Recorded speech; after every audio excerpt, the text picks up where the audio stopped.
Welcome to the Nordic Mythology podcast. I'm Daniel Farrand, owner of the company Hornsvoden. As always, before we jump into the show, I do have to plug our Patreon. I know I say it every week and everybody's sick of hearing it, but it is the lifeline of the show. So if you can, pop over to Patreon/Nordic Mythology podcast. The tiers start from £3 a month and you get a whole host of benefits, including the entire back catalogue, which is over 260 episodes at this point that you can't get anywhere else, with some incredible guests and some incredible topics. You get the Q&A episodes that we do with our guests every week. So if you like an episode, there'll likely be a bumper 20, 30-minute episode, or sometimes another hour. I did one with Christopher Yule last week. The episode was 3.5 hours long. And he beat our record. Well, we finished up at 3:15, so we're around the similar sort of time, actually.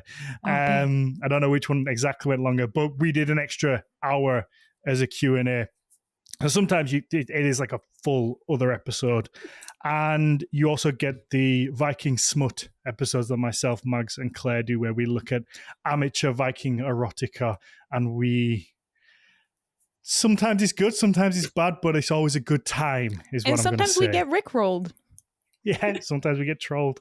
Yeah. So we're going to do one of those after the show today as well. So if you want to hear all that, like I say, head over to Patreon/Nordic Mythology podcast. It starts from £3 a month at price of a cup of coffee. If you can, 5-star rating, positive review wherever you get your podcast. Maybe somebody new will discover the podcast and they can help us out. With that said, let's get into today's show. First, I have to introduce my lovely co-host and in-house archaeologist, Mags Havgar. Hey. I'm so sorry for butting in during your intro there today, Dan. I felt like right. We got our pre-show conversation started so well that I was just kind of already in the flow. It's all right. I had a moment that I've had all too many times on this podcast of when I finished the intro, quickly realizing that I didn't ask the guest how to pronounce their name. So I'm going to butcher this, which I even if you'd have told me, I would have butchered it, but I have an excuse at least. So our guest today is Ema Tennås Rimstad. Ema Tennås Rimstad. So the first name, which is the most important name, is perfect. Well, that's because I know how to say that one. Yeah. Also, Dan, I'm so sorry for not volunteering to do the name today. I usually do that when we have Scandinavian guests. Yeah, the name is not... I always try my best. So Ema is a Doctoral Fellow in Philology at the Department of Linguistics and Scandinavian Studies at the University of Oslo. She has a master's degree in Viking and medieval studies and wrote her master's thesis on the development in the use of bind runes during the Middle Ages in Norway. And that's what we're going to look at today. Yes. Hopefully, at least. Ema, thank you for joining us. Yeah, thank you. You're joining a long line of knitters who have joined the podcast and created works. Yes. And you're at the office, which are you allowed to just go to the office at any time you want? I mean, the office exists and the doors are locked, but you can open them. So in that sense, you can go to the office whenever you want. That sounds so ominous. Yeah. When you say open them, is there like a magic? When I finished do you just say? That, I'm just kind of like, maybe this isn't. It's you have to do a little pinch of blood and then an incantation. Yes, and you then have to a small incantation. You have to carry a vessel with you just to sprinkle some salt everywhere. Just make sure. No, but there are always people here, especially generally on campus because it's exam season. So there are students everywhere, making sure that they get their preparations for the exams. Yeah. Which I'm so happy I'm not doing anymore. Same, girl. Same.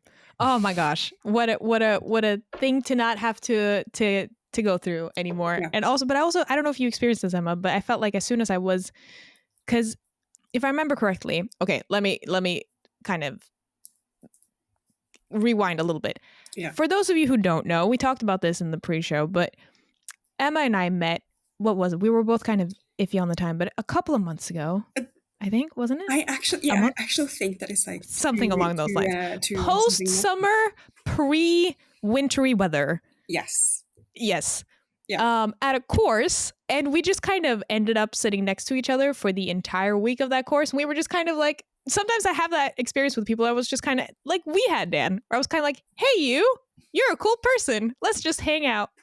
Yeah. And then I told her about the podcast, and that's how she ended up coming on, which I'm very excited about. Yeah. But I don't know if you had this experience, but it seemed to me that you also did like all of your degrees at UIO, so the University of Oslo. Yes. Am I correct? Yes. Yes. I mean, I did because I did that as well. Yeah, my bachelor's and my master's degree I both did at the University of Oslo. I did have a year where I was an exchange student. Well, sure, but like, but you're still connected to the university. At the university, yeah. Yeah, because what I found was really interesting was that as soon as I got employed, like officially, it almost felt like when I got an employee card instead of a student card, it was almost actually like a magic card, because suddenly more doors literally opened, and the librarians were like, oh, don't worry about those overdue like library loans. Like, we can extend those. Don't even worry about it. Yeah.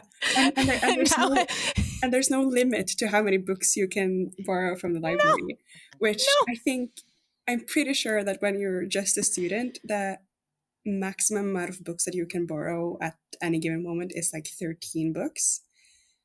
Oh. And I hoard books to a degree. So that was a challenge for me as a student.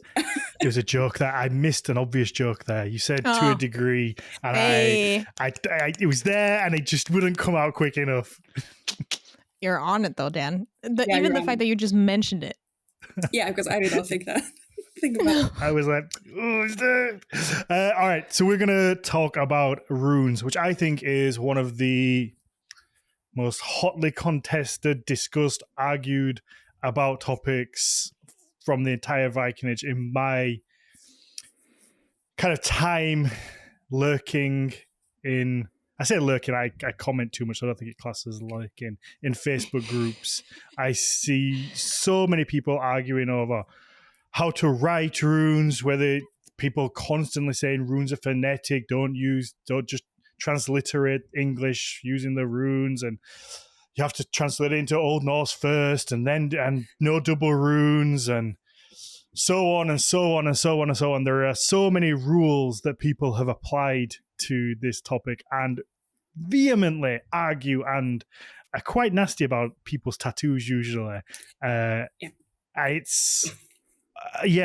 So let's get into it. We're going to look at mainly the younger Fodak we said earlier, which maybe we can start with giving a brief overview of runes, elder, younger. Yes. Well, we actually don't know how long runes have been used, partly because we constantly, and I say constantly, but it's like every 5th year or something, we find like the new oldest runestone.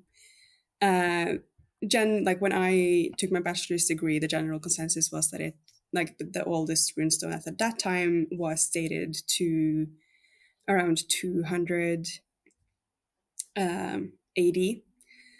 Mm-hmm. And now it's like it gets pushed back. So we technically don't know how long runes have been used.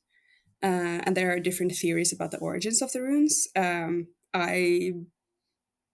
not going to get into that because that is a lot on its own. Okay. A different episode. It's a lot. But it has been in use for a very long time. And then around like between 500 700 AD, there was a massive language change. So we, in the Scandinavian region, went from speaking Proto-Germanic to Old Norse. And in that process, the writing system also changed, because runes aren't just like... Naturally. Yeah. Which makes a lot of sense. So then you went from having a 24-character elder Futhark to a 16-character younger Futhark. So is that when? So that shift in language that coincides with going from Elderfulak to Younger. Yeah, like the language change and the written language change, like where simultaneously somewhat. Do we know the reason for the language change? Because that feels like a big. And how different is the language? Well, because is it? Can we compare it to anything today? Change, because you don't like just wake up and suddenly speak a new version of your own language. But so it is different. But it in Norwegian it's called synkopetia. I think that's also the word that we use in English. It's been so long since I've been like considering this specifically, but it's the syncope, and it's a language change where you you have vowel changes, you dropped a lot of the endings of words. So generally, when humans speak, we generally want to do it in as lazy a way as possible, which is one of the reasons why, like in language evolution, you see that a lot, where you drop long endings, you get language changes where you, like within the same word, if the vowels are way too different from each other, you go through a language change where the vowels become similar. So things like that would happen, and it sounds like Yorkshire of the Scandinavia. You just did what we have done also here: just hacked the language pieces, left the end off, cut out H. Well, we cut out like H's and all that sort of stuff. Yes. And you have that in like modern Norwegian vernacular as well, especially here in the East. Like I'm just saying, especially here in the East, because that's the dialect that both Emma and I speak, where it's like, if you want to be, real proper about it, and if you're going to spell something, you kind of have to write it properly, unless you're in a very informal setting. But if you don't want to say, it is, that isn't it, det er ikke det. The actual words are det er ikke det, but it's shortened to ikke. Because why would we be bothered with that extra R and the I? Because like, why would you bother? And that's like the whole thing, which I personally love about humans, like the overall why would you bother of it all. So you shorten things and you make things easier for yourself to pronounce and say. And that is like the basis of a lot of language changes historically. So you have that, which is like, it's a big change, like between 500 and 700, but you go through a whole change. And the script that you're also using goes through a change. So then you go from 24 characters to 16, which has its own implications of how, like, which character you're using for which phonemes, because it is a partly phonetical alphabet. Like, you have characters that each are representative of a sound or a mix of similar types of sounds. Is that kind of like how the Latin alphabet works, depending on the language that uses it? Okay. Yeah. Oh, okay. Just to a complete dummy like me, I always... Thank you for agreeing. I'm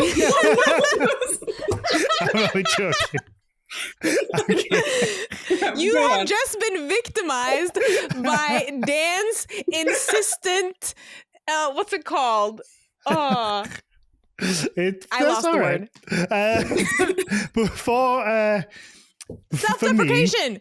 Yes. To simplify, I'm victimized by someone else's self-deprecation, but go ahead. Sure. To simplify it for me, when somebody says phonetic, and then you say there's the sound that matches to the rune.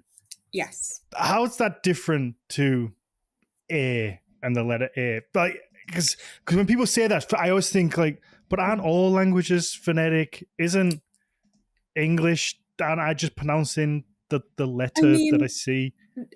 All languages are phonetic because you speak using sound for the most part, unless you're using sign language, which is also a language but not phonetic, because you're not using sound. But when people say that it's phonetic, they are referring to a phonetic alphabet. Because a language itself isn't, like most languages are phonetic, but a written language, which is the visual representation of a language, can have a phonetic alphabet where the characters of the alphabet represent different sound values. And that's in opposition to a to non-phonetic alphabets, or well, not necessarily alphabets, but hieroglyphs. Writing systems? Yeah. Non-alphabetic writing systems, where you have like the Egyptian hieroglyphs and things like that, where you have characters that are representative of words or themes and things like that, like Chinese. That is not a phonetic writing system. So like Chinese, Japanese, Korean? Not Korean. Korean is actually a phonetic writing system. Oh, you know what? If my sister hears this, she's going to be so disappointed because she just taught me this. That's totally fine. We're going to South Korea next year, and she's like, you got to understand. Yes. Just don't let her watch the episode. She usually doesn't, so I'll be fine. That's fine. But yeah, no. So, but Chinese, for example, like Chinese characters are usually representative of like words and this is making me sound very stupid, but like concepts. Like you have the square that is representative of a home that the combined with other things make characters that are representative of whole words. I do want to get in because maybe it's too soon to get into that, but also, do we see a similar thing with runes? Because often you see the rune poems that would have a word associated to a rune. Let's say like wealth. What? Does that, like the Norwegian rune poems, right? I've not made this up. And you have... You're going to have to take point here, Emma, because I famously did not go into runology because I was like, nope.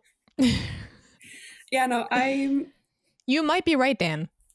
But I'm not not familiar with the rune poems, unfortunately.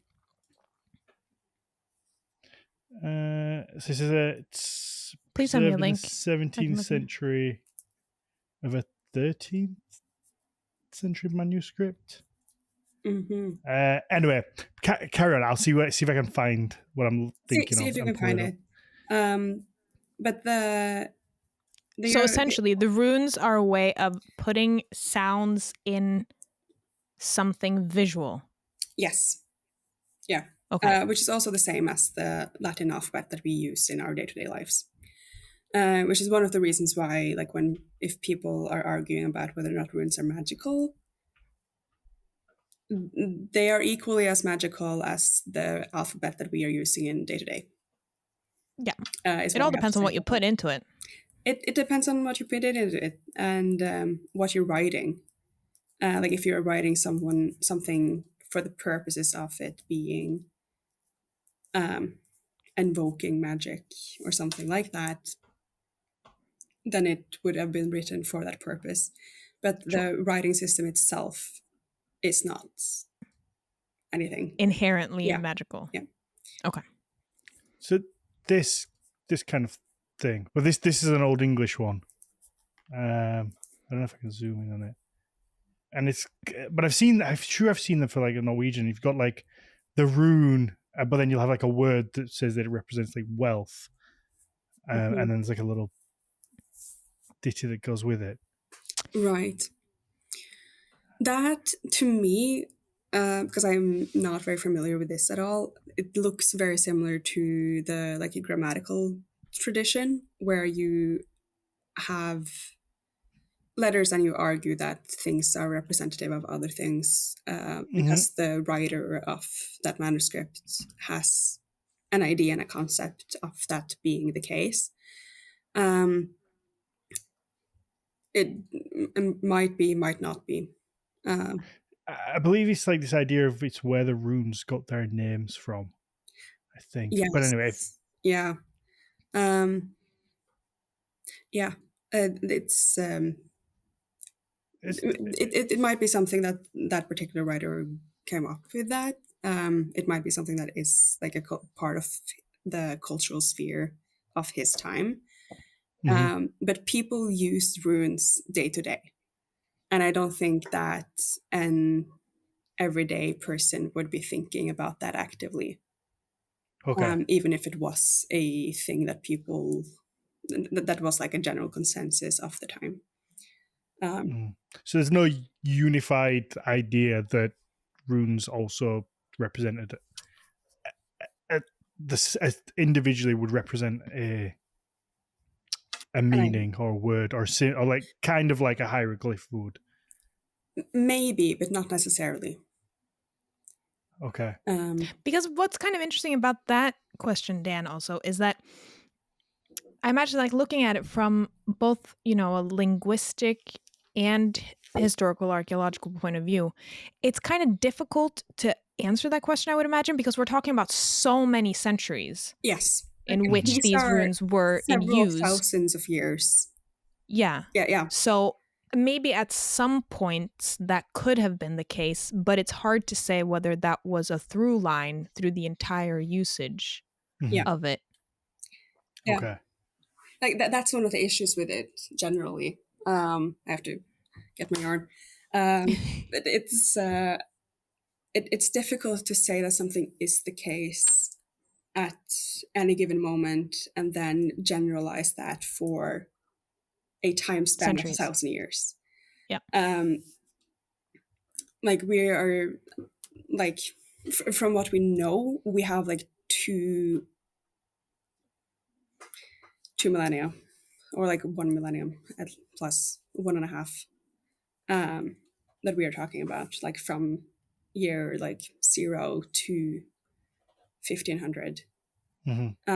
Where people are using this writing system. And of course you have the syncope period from going from the elder Futhark to the younger Futhark around 500, 700. And then post 700 into the Viking Age, because the Viking Age starts, or we count it as starting 793, I think, or 4. And depends on who you talk to, but like mid to late 700s, yeah. Like mid to late 700s, and then during and then after the Viking period ends, you then have a different use of runes again. So you have the same younger Futhark, but they are used differently, and they include more dotted runes, is what we call them. So they sort of elaborate a bit on the initial 16 Futhark system in order for it to be more accommodating to the language that they are using. It's still Old Norse. It's still technically the younger Futhark, but they use dotted runes to signify D. So you have the T rune, example, which has been simplified to have a stave and 1 twig instead of the 2 twigs for the T. So you have stave, twig, and then a dot to differentiate a normal T from a D. Yeah. And it has sort of like the phonetic connotation, because T and D are like made in the same parts of the mouth, but you have different sound values. So you then represent that by adding something onto that visual representation. Yeah. So before they added like the dots and was the language just did it not have a T and a D, or did they just not? They had a T. But they just wouldn't have been in some context you would know if it was a T or a D. Oh, okay. Because that makes it really easy to translate, I'm sure. Yeah. It's well, it's fun. It's a lot of fun. I'm enjoying it a lot, but it does make it confusing. And you do have to know the context of what you're writing and what you're talking about in order to actually interpret a runic inscription and then transcribe it properly, translate it, or like normalize it into like Old Norse, and then go through the motions of actually interpreting the inscription. That makes me so curious about like how, I know this isn't necessarily your area of expertise, Emma, but it just got me thinking about like how, considering that, you know, this, we're talking about a dead language, Yes. and also a language that likely evolved, you know, literally through the centuries, as we've touched on, but how difficult it must be to not only interpret the meaning, but like, okay, we know that these the runes are phonetic, but what are actually the sounds though? Because the silliest example came to mind. But so, like, for example, in modern Norway, we have a city called Skien. It's spelled Skien, which if you read it phonetically, knowing how Norwegian letters, like the way that Latin alphabet is read, you would pronounce it Skien. But from context, you know, or maybe Skien, but it's Skien. Yeah. But you don't know that unless someone has told you that. There's nothing in the spelling that indicates that that is the correct pronunciation of that location. Yeah. We have a lot of those in English. We love. Oh, you. Yeah. We love stuff like that. We love a silent letter. Leicester. Chichester is a great one. Oh my god. Which is like Cirencester. My favorite is Worcester, when people who don't know it say like Worcestershire sauce. Worcestershire, yeah. Americans love to pronounce the Shire on the end of our words. Because it's there. Why wouldn't you pronounce the Shire? Because it's literally spelled. Why wouldn't you say that? For us, it's just shire. Like we shire. It's like Yorkshire, Leicestershire. Yeah. But it's Leicestershire. Yeah, because it so says silly Shire. To me. I know, buddy. But I know exactly what you're talking about. Sounds so silly. I love making fun of the exact same thing. It does make it difficult. And then you also have regional differences in dialect. Oh, yes, of course. Yes, that of course. also add like an additional difficulty level onto it all. But because Scandinavia, besides Denmark, is famously absolutely not flat, and people in different areas speak differently. Yes. Yeah. Okay. Sorry, I cut you off, Emma. Please go on. I don't know what I was about to say either. Oh, okay. So we have so the runes, they're a writing system that existed in the Viking Age. This, okay, so I'm going to just hit you with some stuff that I hear, and you can tell me if it's accurate or not. Okay. The double runes one is one that I see all the time. What exactly do you mean by double runes? So I can't think of a single. Are you meaning in the spelling of words? Like, for example, better, you would have two T's? Yes, exactly. So if someone was to transliterate better and they wanted a tattoo and they just used better, and then they used one of these online calculators to transliterate it into runes, but then they would have two T's. But you always have people who will then comment and say there wouldn't be two T. They didn't use double runes. Double runes didn't exist. You would just have one. Now, for the most part, they are right. Double runes, like in runic orthography, were uncommon. See, but that's the academic distinction. Uncommon, not necessarily impossible. Ding, ding, ding. Uncommon. But they did happen sometimes. I don't have any like specific inscriptions like on top of my head like that I can point to, but some carvers who carved runic inscriptions would use double letters in the places that they thought were appropriate for whatever reason. It was uncommon, but it's not impossible.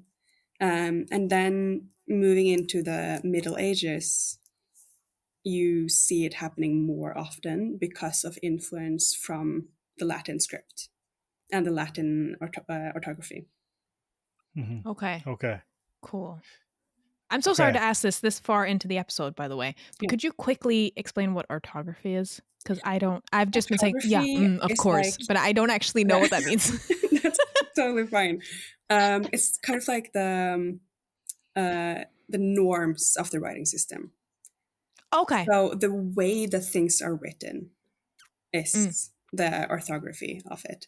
So in runic inscriptions, for example, it's uncommon to have double runes or like 2 runes written consecutively, even though the word normalized in Latin script would have like a double N, for example. You would have so like usually the habits. Okay, so like the habits of the way that the writing system was used based on the evidence at hand. Yes. Kind of. Okay. Cool. I'm gonna remember that now. So double runes in that sense, yes, would be uncommon. But it's like if you're getting a tattoo of a runic inscription in the first place, in my opinion, do whatever you want, really. I have 12 tattoos and no runic inscriptions, and I get paid to study runes, so you can take that however you want.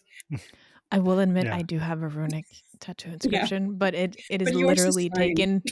It's taken from Oseberg, and I will say, my friend, I got the same tattoo with 2 friends. This was during our BA, by the way, so we were young and dumb, and we did this knowing we were young and dumb. Yeah. But she was doing like a minor in runology at the time, and she checked with her rune professor. She was like, hey, would this be correct for the time? Because this is how it's transcribed and like printed on all the museum paraphernalia. But would this actually be correct? And he made minor little notes. And he was like, no, if this is from pre-834, oh shit, Ibsen just took out my light. Hang on. No, and it suddenly is pre-1834. Yeah. So I'll be right back. Sorry, please continue on the conversation. Okay. The point being, the professor made some minor revisions, and now the tattoo is apparently historically accurate. So there we go. Okay. Done. Good. Yeah. Nice. Okay. Yeah. Okay. Yeah. So double runes isn't really a thing, but possible, and I think that leans itself into this idea that there isn't one singular runic language or like alphabet or way to write it. No, it's fluid, and I guess it's changed. It depends on region, and even probably within certain regions would have differences based on who taught them or how good your memory was. There isn't a book that taught people. No, and you have like something that I think is adorable with like some runic inscriptions is that you see that people learn how to write. Because you all, like, if you are writing something, you do need to learn how to write it. And we have found like rune sticks and inscriptions where you have the Futhark written out, and then underneath it or on the other side of the stick, you have the same Futhark written out by someone that looks to be someone else who is learning, because it doesn't look as clean or like correct as the first inscription is. So it very much is like kids learning how to write. But the thing with runes and runic inscriptions is that runes do not have a normalized orthography the way that you do with modern day Norwegian, which is one of the reasons why in modern day Norwegian we have a lot of, and also with English, like you have a lot of inconsistencies with the way things are pronounced and the way that it's written, because at some point we decided this is the fixed way that we want to write this language.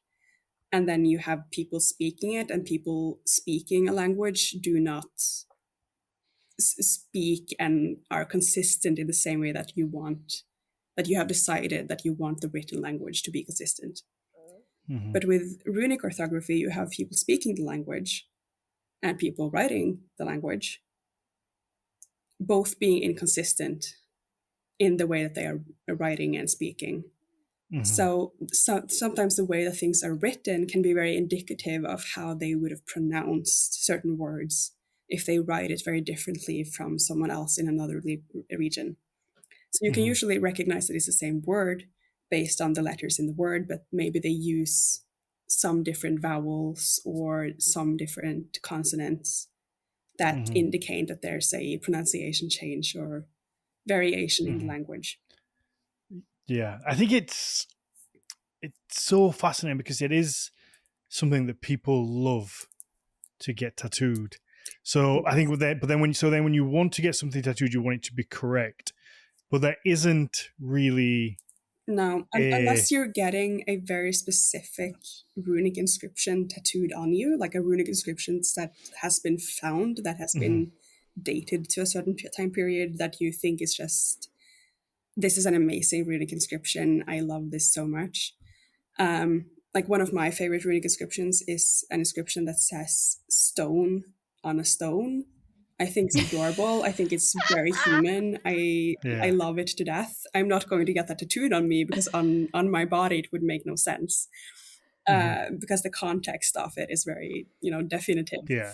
It wouldn't be stone when it's on your skin. It wouldn't be stone if it's on my skin. I could get a tattoo saying skin on my skin, but that would also be slightly creepy. You could get a tattoo of the stone. Yeah, that's true. Of the stone with the stone wrote on it. Sure, yeah, that's an option. But then, like if you my point is that unless you are taking something that you know is correct for the time period someone else has written, and you get that tattooed on your body, like the Uzbek tattoo, you are making something up, regardless. Yeah. So in that sense, like, does it matter if it's correct or not? Because you're still making it up. Like, this is not something that exists that you are getting it tattooed, right? Yeah. But I think that need, obviously when somebody gets something tattooed, they want it to be correct. So there is a need for that to be checked. And there's always somebody willing to fill that gap. So that's probably why there are so many rune translators online, and why you then get these, you don't have to Google Junga for that rune, and there is a set 16, this means this translates to this letter, this is this letter, and it's very, to anybody unsuspecting and on the outside looks and goes, oh, we've got this rune shit all figured out.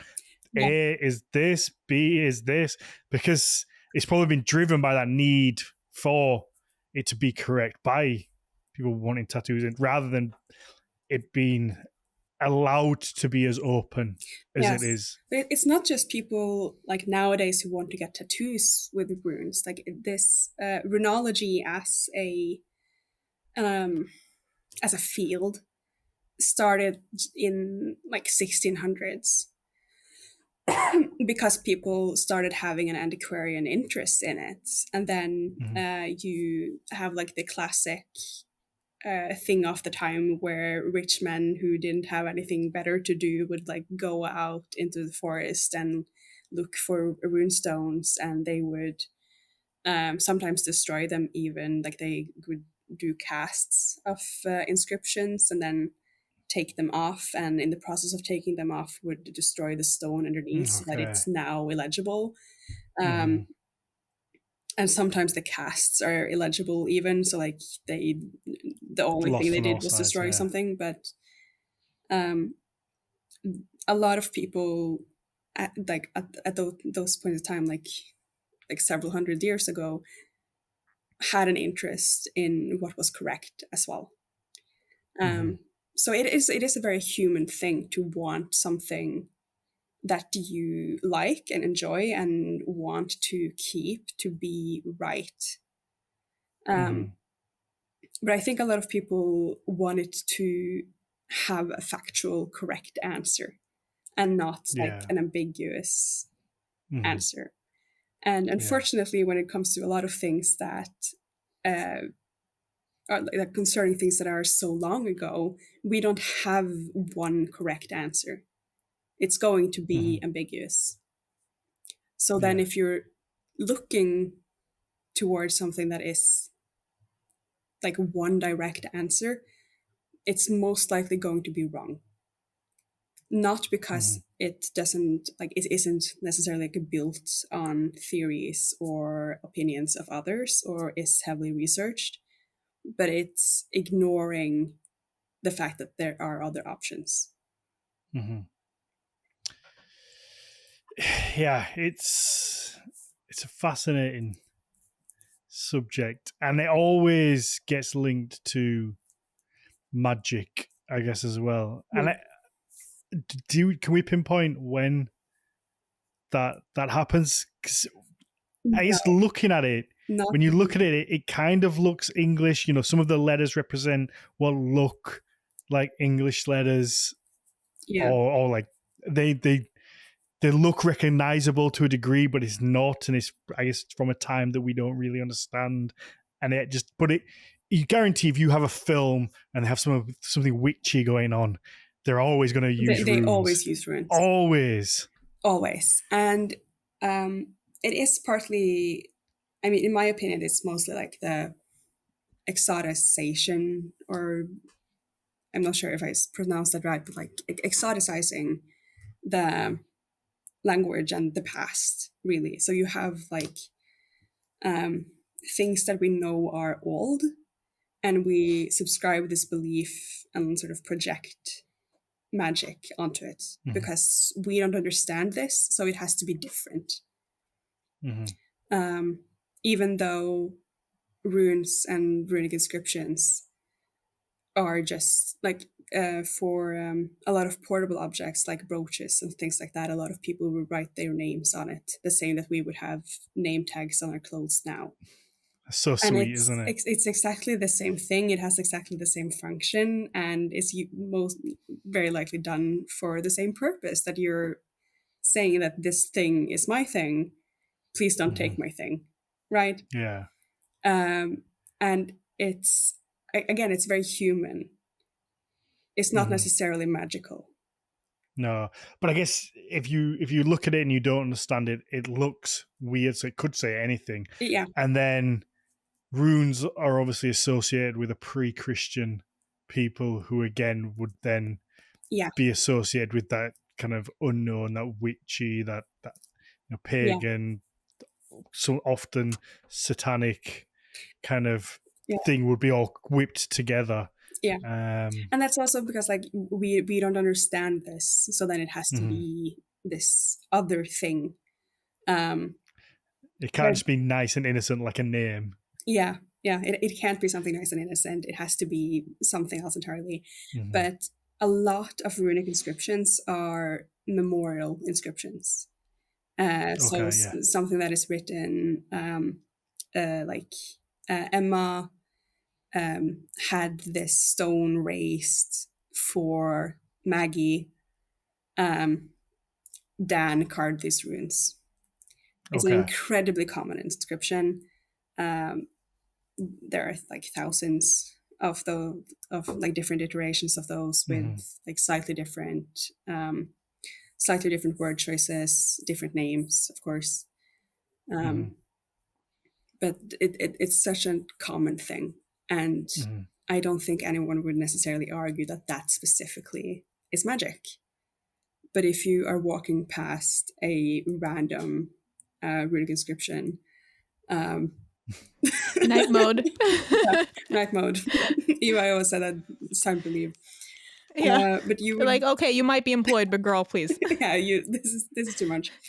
Yeah. But you would think that like if you walk past it and you can't read it, and you also don't know Old Norse, it's completely fair in a sense to think that it's magical, but that is an assumption that you are making of it because you don't understand it. But it's kind of like the things that you don't understand become kind of magical because you don't inherently understand it. Yeah. Yeah, if that resonates with anybody. Like if I see stuff and I'm like, oh, how the crap did they make this? Like the pyramids or whatever. It's got to be aliens because wow. You know? It's probably human nature as well. If I walked past a stone that just had a lot of writing on it, you can tell is a writing, but I can't quite read it. I'm automatically thinking it's something nefarious. That's maybe human, or maybe that's telling about me, but straight away I'm like, shit, this isn't good. No, but it's like, yeah, what's but going on with this? If you're out on like a walk or something, and it's like really foggy, but at the same time it's not foggy enough for the fog is like really low, so if you're out in the woods or something, you see the fog is like clinging to like the tops of the trees, but there's nothing above it. Kind of, there is like a specific word for that in Norwegian. That's called trolsk. So trollish. It's trollish. Okay. It means it's inherently kind of like magical and weird, kind of supernatural. Something is going on. Maybe Huldra is right around the corner. Like something is going on, like be careful. Yeah. Sus. Nature being super sus, and it's probably magical. Yeah, and it's because like the situations like that make you, because you don't really understand it, it makes you a bit uncomfortable, and then you assign and you attribute something to it that is like, this is other, like you're othering the thing. That's what it is. And then you're attributing that to magic often. Yeah. Okay, we'll get into bind runes. Quick, we're like an hour in. The thing that you specialize in. One of those things I see is bind runes don't exist. Bind runes didn't exist. They're a modern creation. I see this all the time. The bind runes are like a modern thing of like layering runes on top of each other to have a deeper meaning. All the time I see that as being like a modern creation. Right. I mean, before you answer that, Emma, can I just do a little add-on to dance thing? Yeah. Because it's kind of related. Because the thing is, bind runes have come up multiple times on this show. And if people are super dedicated fans, they can probably go back and tell that every time bind runes come up, I go kind of quiet. Because I didn't even know what the concept of bind runes was before I came on to this show. So the first time Dan said, so what's the deal with bind runes to some guest or something? I went, what? I was like, oh no, am I completely incompetent? So my add-on to Dan's very, very good question of like, are bind runes actually a thing? Is my question, which is, what? Yeah, what? What bind runes? What? And that's an excellent question. I now I get to go into my ligature spiel. Ligature, please. Yes. Definition? A ligature is a combination of one or more characters into a new character. So like a? Yes. Exactly like that. Okay. That's a Scandinavian letter for those uninitiated. Yes. In the modern, is that where the A and the E kind of tied together? A is a combination of A and E. Yeah. In the modern Norwegian alphabet, we have 3 additional letters at the end of our alphabet in addition to the standard English one from A to C. So at the end of the Norwegian and also Danish and Swedish alphabets, but I'm concentrating on the Norwegian one right now. We have A, Ö, O. A is very obviously a ligature because you can so visually identify that it's an A and an E combined. Mm-hmm. Ö and O are also ligatures, technically. Okay. Ö is a ligature, or it used to be a ligature, because now they are like identifiable separate graphemes, like characters. But they used to be more just ligatures. Ö is a ligature between O and E because it's and a rounded E, so they've sort of indicated that phonetic change with like one character. O is a rounded A, so they've indicated that with an A and then they put an O on top. So it's just technically a ligature, but it's a less like combined ligature than what we usually see. Mm-hmm. In runic inscriptions, like from the earliest runic inscriptions we also have bind runes. And bind runes are ligatures, but they are just, instead of, it's just that there's 2 or more runes combined into one character. Okay. But it's for the purpose of Is it always? Like I say, is it always to make a new sound, or No? I've For the it's most like a part, space it's saving. not to make a new sound. That's interesting because the Throughout ligatures history, in the throughout history, it has usually just been like a combination of two characters into one character, or just like smushing them together, kind of. And it's usually hasn't been in order to make a new sound. Throughout the Middle Ages, with runic inscriptions, the most common bind rune is A and R combined. And that's what we usually call like same stave runes, because you have two runes combined and they share the same stave. The stave is the middle part. And then you have the identifiable twigs, or in the case of R, you have the pocket and then the twig. And you have those on the two separate sides of the same stave. So A and R are very easy to combine. And that's also similar in written manuscripts with the Latin script. A and R are very similar to combine, because they have their identifiable shapes on separate sides of like one stroke. Okay. Now, and that's do we know why? No. That's done. So because like you say, it's not to create a new, we technically so don't I'm guessing know why. it's not to and there are hypotheses and like theories around why bind runes and ligatures exist in general.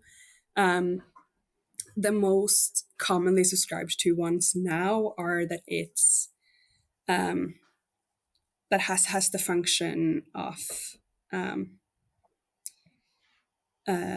doing something for the writer, or like for the inscription, so that it either conserves space because you're like putting something together, so you need less space to write something, or that it saves time and effort for the person carving the runes or writing. Yeah. There's no way of really like conserving space could be like theoretically could be researched, if you, for example, because it would either like both of those things would either have to be planned out in advance or done spontaneously. So you would either, if it's to conserve space, you would either have or to save time and effort, because like those things are so like interlinked in a way that it's very difficult to separate one of those functions from the other.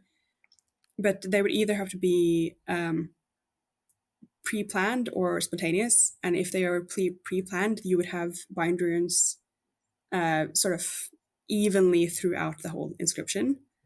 Or if it was spontaneous, you would have like the birthday card situation, which is very classic, where you have no bind runes like in the beginning, and then you start having a lot more bind runes towards the end in order to save space. I love that analogy, the birthday card situation. Yeah, no, it's very commonly referred to. I've written so many cards like that. Yeah. But as somebody who's carved thousands of horns with runes on, I can confirm that there is many a time where maybe I've missed a letter when... and that's when you get error binds, or at least what you theorize as error binds. But sometimes I'll be carving it and I'll have a certain space and I'll have like missed putting a letter in or realized, and I'm like, how do I get out of this? How do I fix this? And I can certainly see there being then where, okay, I have this much space, I'm going to just put these two together in some way, or going to maybe double them up, or layer them on top of each other just to kind of get out of a bind, if you excuse the pun. Nice. So I completely get it, because I've done it and I've experienced it, and also like having spelling mistakes is very normal. No matter, even if you plan it very well in advance, like having spelling mistakes is totally normal. Which is also like one, like when people sort of look at like there's one single bind rune in an inscription, and it looks like if the sort of the twig, for example, is very faint, a lot of people, well, some people would be quick to identify that as a spelling mistake that has been fixed by creating a bind rune. Okay. And those are usually called error binds to the maybe 3 people of us on the planet who care about bind runes. But those would be called error binds, as opposed to other bind runes that seem more intentional, or at least the carver has like gone more in for it and seems more committed in the decision.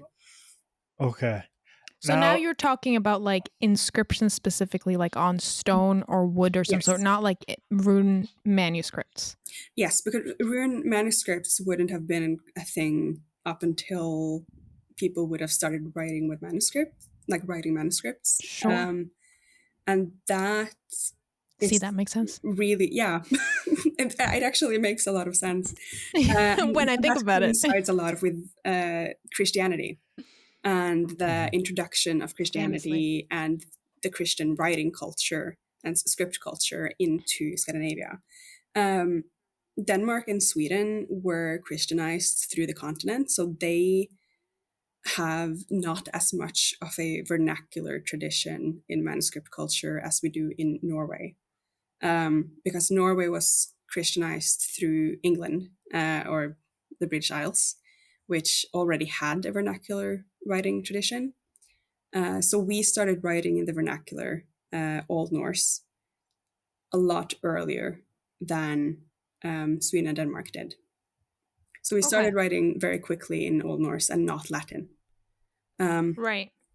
But when it comes to runes in manuscripts, people found out very quickly that was not a very sufficient way to write in a manuscript, because you have to lift the pen so much, and like it's not you don't get a flow in writing when you're writing with runes. Runes are very efficient and accommodating for wood and stone.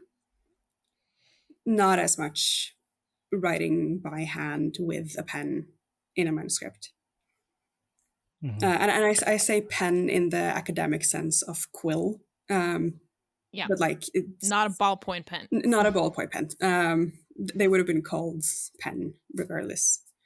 Yeah. I have a slight theory to do with the...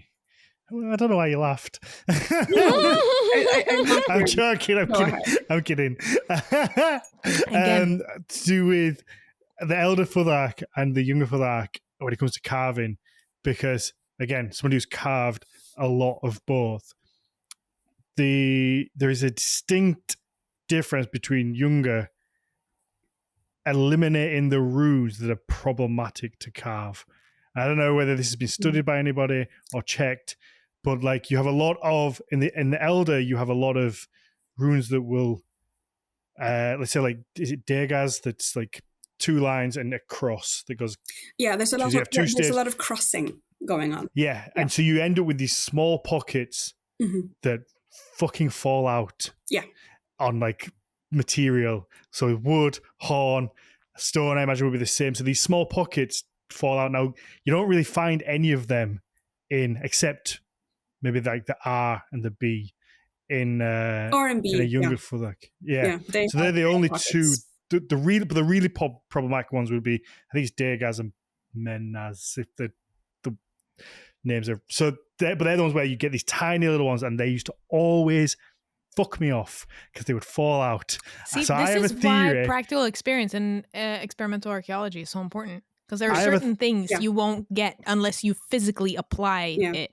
Because like I think that might get in and theorize it, but like actually doing it does help creating an understanding of how these things work. Could be completely wrong, but I think that must have played a part into carving. For sure. Or the rules that they chose to then... It goes back to the human laziness thing.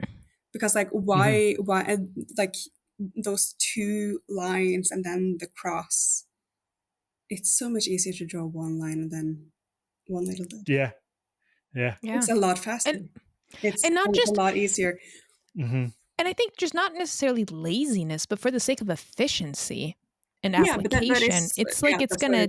yeah. It goes for the same. I'm just going for a slightly more optimistic rephrasing, I suppose. Sure. It ends up being the exact same thing, but that's such valuable insight, Dan, because it's never really hit me until you said it just now. And I'm like, see, that makes sense. That makes a lot of sense, actually, because there's this fairly new exhibit at the Historical Museum here in Oslo that has like it has like a rune stone that isn't like a legit rune stone, but it's placed there for visitors to attempt carving runes. And I sat down being like, this is going to be a That's walk in the very park. fun. And it is hard. It is very, very, very hard. And it is, goddamn it, I'm losing my vocabulary at the moment. So I just have to do like a quick little translate on the fly here because I have the Norwegian phrase, but not the You can say it in English Norwegian. one. If I... Yeah, but I don't want you to one-up me, Emma. Hang on. I think I know it now. Yep. It's Kleberstein, so soapstone, which is a very soft type of stone. Yeah. And the writing implement that they provided us with was a metal, like key-shaped thing. So it's metal on a pretty soft stone. Yeah. But it was still really hard. Mm-hmm. Yeah. And I was like there's goddamn. There is a reason why like the runic inscriptions that are very obvious to see and like that we can still like look at and like read very clearly are usually carved with chisel. Like they're chiseled into the stone. And those are often like monumental inscriptions, like the memorial inscriptions I was talking about earlier, that are sort of like someone has paid someone, a like professional, to create this and for it to be permanent and for it to be like an official thing.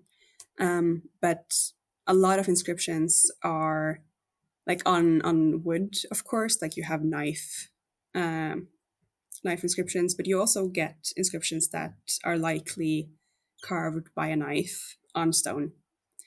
And those are difficult to see impossible. Often. You need to sort of like some of them you need to like have a magnifying glass to read them properly. And like angled light, I would assume. Yeah, to get like shadows. Like you need to like manipulate the light, and you need to like look at it with a magnifying glass to like actually be able to read it. And that's also one of the reasons why like a lot of runic inscriptions likely were written or carved on wood, which is a organic material that erodes and gets gone. In Norway, for example, we have very few runic inscriptions from the pre-Viking Age and Viking Age, and with the exception of the rune sticks in Bergen, we have very few runic inscriptions on stone as well. From the Middle Ages. Meaning that we do, for all of you know-it-alls out there, we absolutely do have runic inscriptions, but just aren't as many here as there are in, Sweden and Denmark. And one of the things about that is that sandstone is the most common stone types in Norway, and sandstone is a soft stone, and it's like through friction, it's very easy for a light runic inscriptions, for example, to just get gone through time, through weathering or whatever else. So most likely that we used to have a lot more runic inscriptions than we do now. We just they're not here anymore. Wonderful. Okay, I'm conscious of time, so let's wrap up the main show, and then we'll let people just quickly ask you some questions, because we are doing a little Viking smut episode after we're done here, which should be fun. But I want to ask you in the Q&A about these little bind rooms that I've heard of once or twice that are like crosses that maybe have like little things at the end. We don't have to talk about it. I'll ask you about it in the Q&A. So if you want to hear about that, people can come and join us on Patreon and hear more in the current episode, because I'm sure I've spoken about them, but I'm vaguely remembering something. If they exist, maybe they don't exist. We'll find out. Emma, thank you so much for your time. Is there anywhere you want to send people? Do you have a public facing? I don't really have a public facing anything. If you are in desperate need of someone to fact check your tattoos, you can find me on Instagram or something. You're opening a box there. I might not accept it, but okay. If it's egregious, I might need to help you. That's very sweet of you. But no, I don't really have. Your Instagram being what then? My Instagram being E.T. Rimstad, I'm pretty sure. So just my surname and then E.T. before. E.T. Wonderful. And then you're going to come back on in the future to talk about your current research. Current research project, yes, which is my PhD thesis. Which is what I'm trying to do, at least, is to map out multiscriptality and multilingualism on the British Isles during the Middle Ages. And by the Middle Ages, I then mean like a bit before the Viking Age up until a tiny little bit after the Viking Age. But like so the continental Middle Ages, not the Scandinavian Middle Ages. Yeah. Perfect. We'll look forward to it. Mags, where can people find you? Instagram, as per usual. That's Archaeomags, Archeo with a K. For me, it's Daniel_Farrand1 on Instagram. Hans Vodin, Nordic Mythology podcast across the board. And don't forget to go onto YouTube, hit the subscribe bell button, and get the updates when we drop a new video. And with that said, there we go.